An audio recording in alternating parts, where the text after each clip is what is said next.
O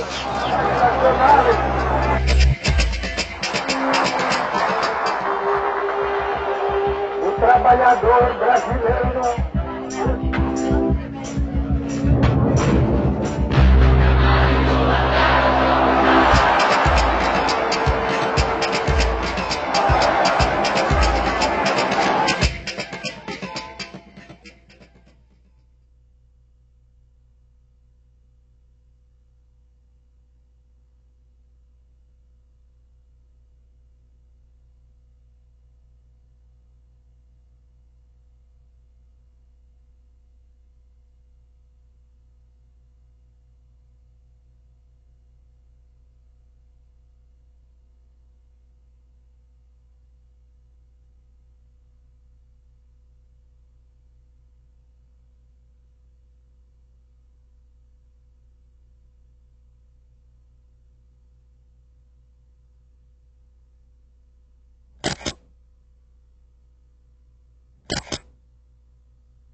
Quando Getúlio chega ao poder, seja por intenções anteriores que a gente não conhecia, seja por imposições daquelas circunstâncias, ele se transforma num personagem centralizador, ao mesmo tempo modernizador do país e com fortes traços autoritários.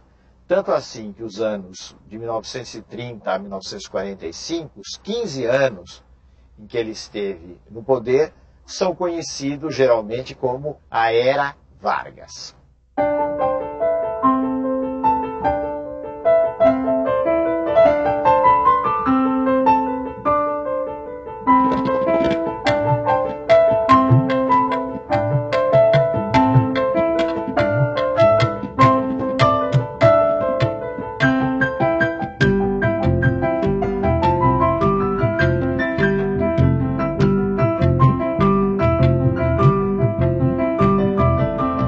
Getúlio teve que enfrentar problemas internos do seu governo, das forças que o apoiavam, e problemas externos da oposição.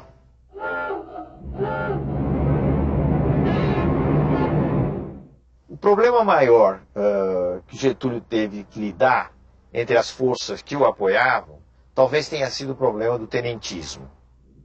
Porque os tenentes haviam apoiado a Revolução de 30, mas tinham suas ideias próprias a respeito do que devia ser feito. Então houve um verdadeiro confronto entre o governo Getúlio e os tenentes. O confronto nunca foi um confronto armado, entenda-se bem, foi uma disputa política. Esse confronto acabou terminando com um triunfo do governo Vargas. Então, os tenentes ou saíram do exército, ou se integraram em alguns movimentos radicais, ou, em sua maioria, passaram a apoiar o governo Getúlio.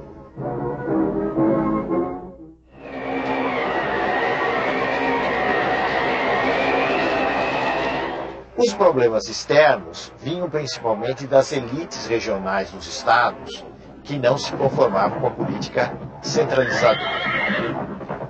O caso mais grave ocorreu nas relações entre o governo central e a elite de São Paulo, a elite paulista. Na realidade, Getúlio maltratou a elite paulista. Ele não teve o jogo de cintura que ele teria mais tarde, com as várias forças sociais, com a elite paulista.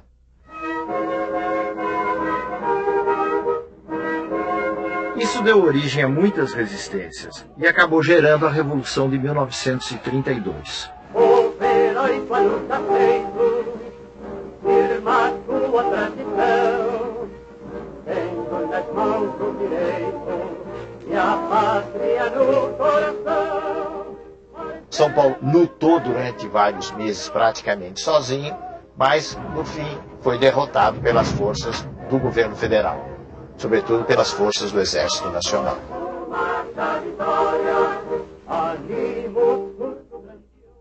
A Revolução de 1932 foi chamada de Revolução Constitucionalista porque os revolucionários queriam que fosse interrompida a ditadura que Getúlio tinha implantado, que ele denominou de governo provisório, ele não falava em ditadura nessa época, queria interromper com a convocação de uma Assembleia Constituinte para se aprovar uma Constituição no país e se implantar um regime democrático. Nesse sentido, a Revolução foi vitoriosa. Ela foi derrotada pelas armas, mas ela pôs na ordem do dia a necessidade que havia de se dar uma forma legal para o país. E se interrompeu o governo que Getúlio estava chefiando e que era chamado de governo provisório. Então, Getúlio Vargas convocou eleições, que foram realizadas em maio de 1933, para uma Assembleia Constituinte. Essa Constituinte aprovou uma Constituição em julho de 1934. 16 de julho de 1934. A República Brasileira tinha a sua segunda Constituição. Jornada de 8 horas, proibição de trabalho a menores de 14 anos, repouso semanal obrigatório, férias remuneradas, eram alguns dos... Mas talvez, do ponto de vista político, a coisa mais importante da Constituição de 1934 foi a instituição do voto secreto. Essa Assembleia, depois que se reuniu e aprovou a Constituição, foi ela mesma quem elegeu presidente da República por voto indireto, o Getúlio Vargas. Em frente ao Palácio Tiradentes, o povo assiste à chegada do carro presidencial. Uma delegação de constituintes recepciona o chefe do Executivo. O recinto da Câmara dos Deputados estava completamente lotado. Há 8 anos que não se realizava uma cerimônia deste gênero.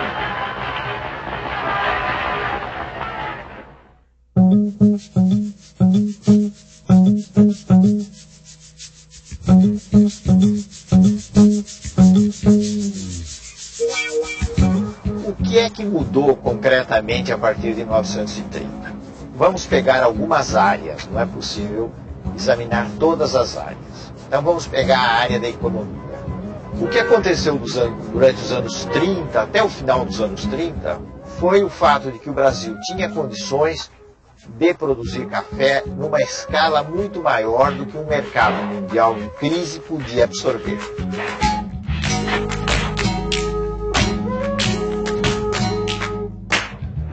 Então, se realizou toda uma política de queima do café.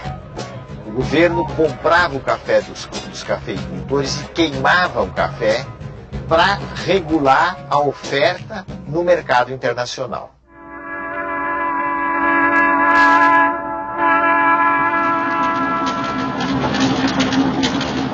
A outra mudança importante foi a expansão da produção do algodão.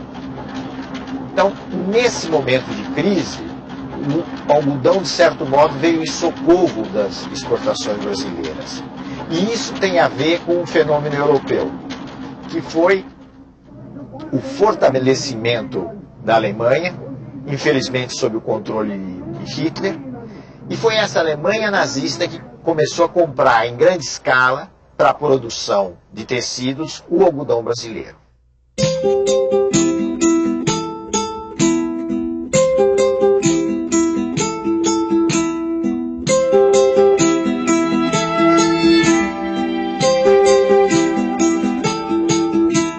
O impulso inicial dessa industrialização brasileira no pós-30 foi proporcionado exatamente pelas condições da crise mundial. Como era complicado importar mercadoria acabada, produtos industriais acabados, porque o mil-réis, que era a moeda do tempo correspondente ao real, tinha se desvalorizado, e porque ele não existia mil-réis em quantidade suficiente, porque o Brasil não exportava da mesma forma como exportava antes de 1930, o país foi incentivado a substituir essas importações. E essa substituição se dá com a produção interna de bens industriais. As dificuldades de importação impulsionam e tornam realidade velhos projetos de transcendental importância para o desenvolvimento do país.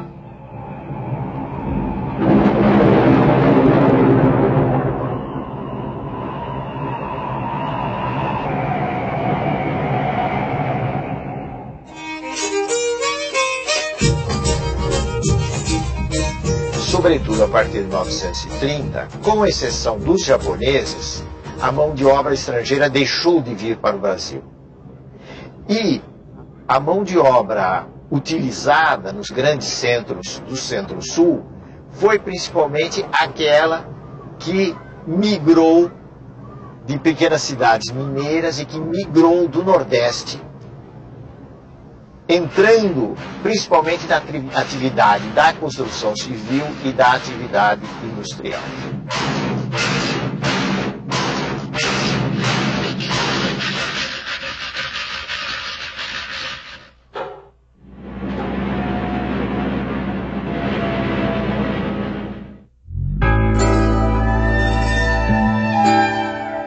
No nível federal, as reformas implantadas por Getúlio tiveram vários objetivos. Um deles foi a implantação de um ensino técnico, demonstrando a preocupação com a industrialização e com a mão de obra qualificada. A outra coisa foi a melhora da qualidade do ensino e a padronização do ensino nos níveis secundário e nos níveis universitários.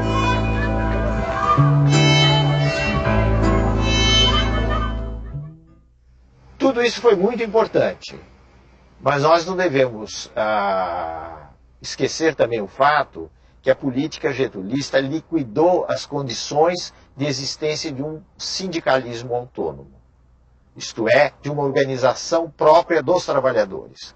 Ele fez tudo isso de cima para baixo, autoritariamente, como era o seu estilo.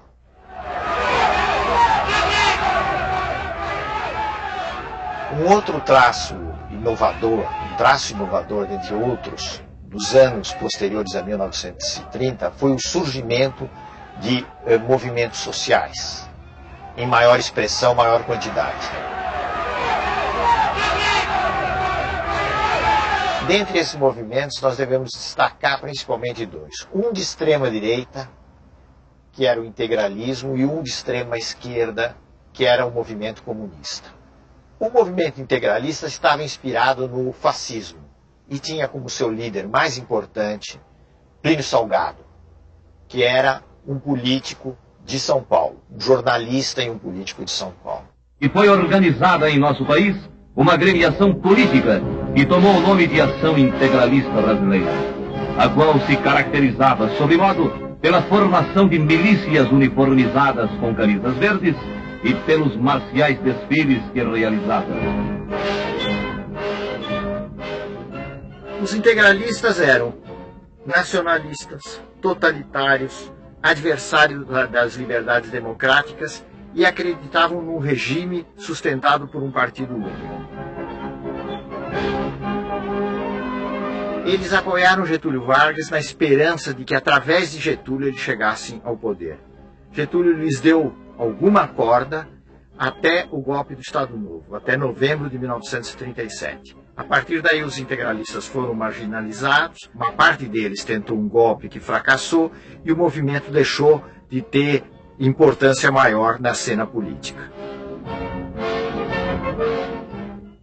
Os comunistas tinham uma outra tática, que era a tática de enfrentamento, a tática de oposição. E com isso eles chocaram de frente com o governo Getúlio.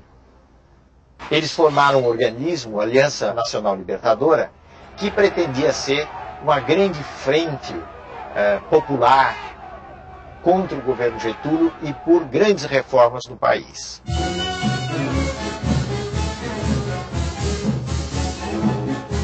O governo fechou a Aliança Nacional Libertadora, aplicou à aliança uma legislação repressiva, que era a Lei de Segurança Nacional, e colocou os comunistas na ilegalidade. Eles partiram para uma iniciativa de revolução que, na realidade, acabou resultando numa verdadeira aventura, que foi a chamada Intentona Comunista de novembro de 1935.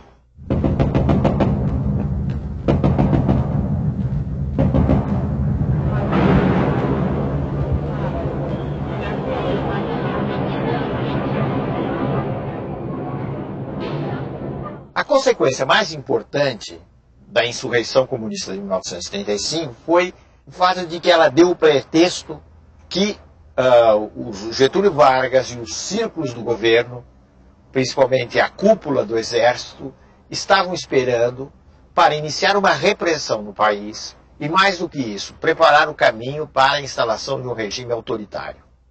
Isso se fez através do golpe que instituiu o Estado Novo, o golpe de 10 de novembro de 1937.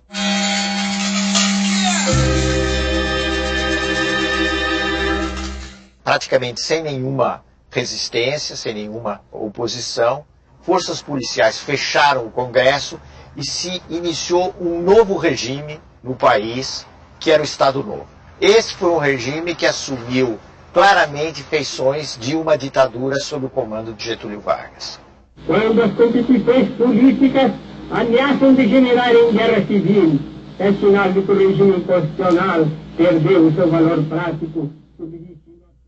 Foram suprimidas as eleições, foram suprimidos os partidos, foi suprimida a liberdade de expressão, que é uma coisa muito importante.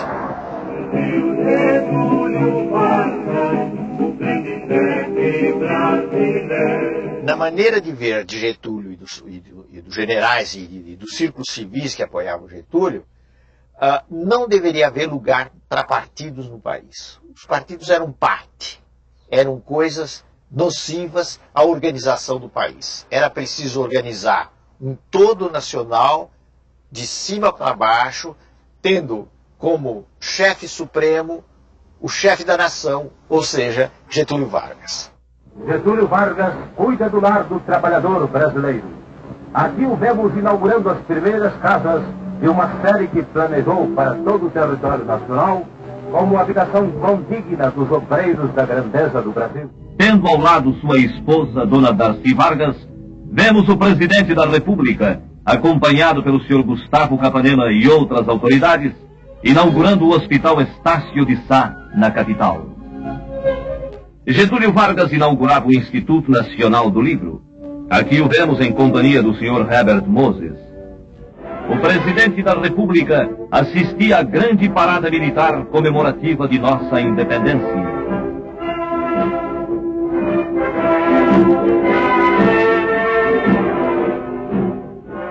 O presidente Vargas, acompanhado pelos generais Eurico Gaspar Dutra e Góes Monteiro, procedia ao lançamento da pedra fundamental do novo Palácio da Guerra.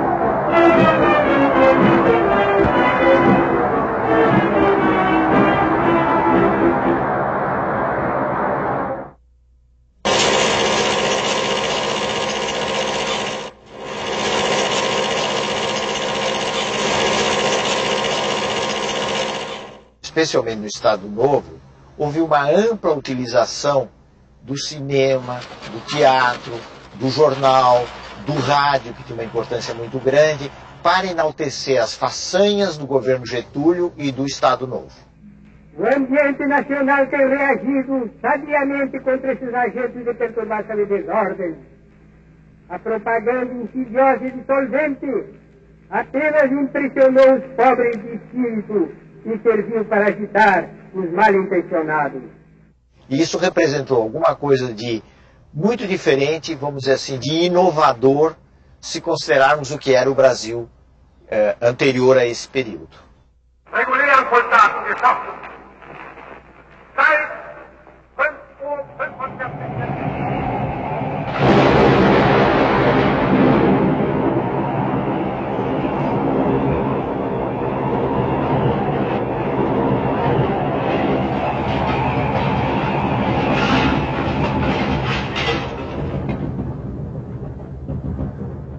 Com o início da guerra, em 1939, o Brasil acabou tendo de se definir. E Getúlio, que até 1941, mais ou menos, mostrara muitas simpatias pela Alemanha e pela Itália, acabou se inclinando pelas forças democráticas. Isso por razões muito práticas, muito de ordem prática. Ele percebia que ele estava num determinado campo, no mundo ocidental, com os Estados Unidos, ali em cima, o chamado Grande Irmão do Norte, com um pouco de ironia, né? E que fugir desse campo era uma aventura extremamente arriscada. Então, em alguns meses, ele decide essa inclinação em favor das chamadas potências aliadas, as potências democráticas. Isso já no curso da Segunda Guerra Mundial.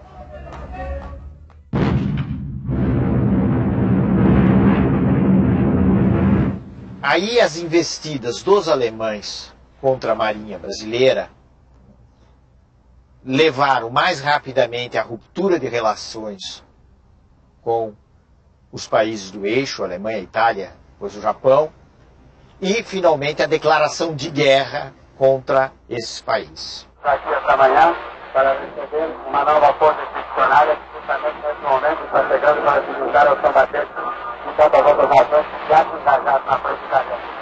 É a força expedicionária brasileira, a primeira força do Brasil, a primeira da América Latina que atravessa o mar. Essa força expedicionária é treinada assim. É uma tropa bem disciplinada. O Brasil enviou elite do seu exército para se bater no solo italiano ao lado dos canadienses na seleção de conflito. Estão desembarcando agora. Vocês certamente ouviram o ruído do seu passo de marcha que desce pela frente do grande transporte do passo.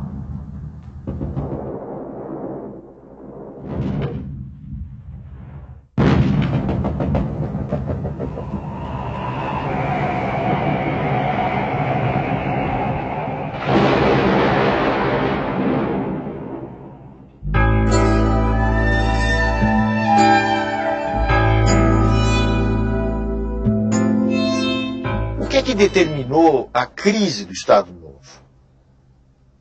Houve fatores externos e houve fatores internos que se conjugaram, que se juntaram. O fator externo foi a vitória cada vez mais anunciada das forças democráticas no mundo na Segunda Guerra Mundial. Então, é como se todas aquelas antigas ideias que vinham do começo dos anos 30, todas elas autoritárias, entrassem em crise, se desprestigiassem, e a ideia de democracia, o direito de intervenção na nação, nos destinos da nação, se tornasse uma ideia muito forte.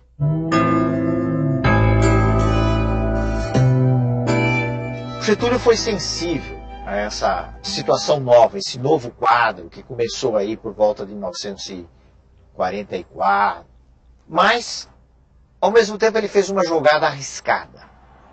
A jogada foi tentar se apoiar num certo tipo de mobilização popular, como ele nunca tinha feito no passado. Para isso, ele foi encontrar apoio naqueles setores políticos e de trabalhadores que o haviam sempre sustentado.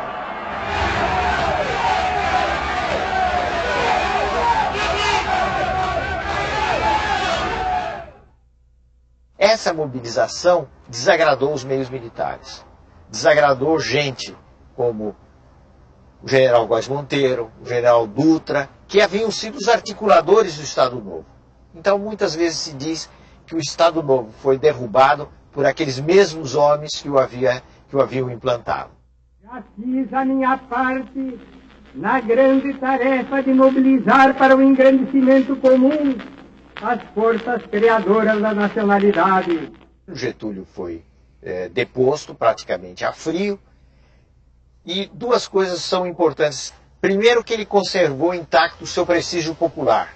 E a outra coisa é que não houve, da parte dos generais e das elites civis que depuseram Getúlio, a intenção de jogá-lo para fora do jogo político.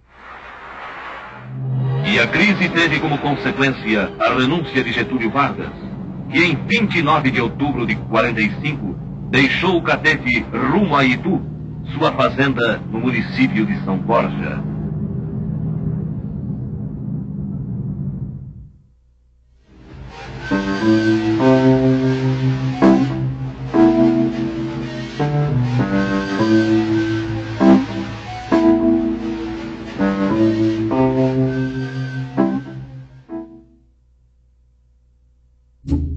No próximo programa, o Brasil escolhe o caminho das eleições. Os ventos de liberdade trazem Getúlio de volta ao poder. Novos impasses empurram o presidente para o suicídio. O fim do Estado Novo e o período democrático.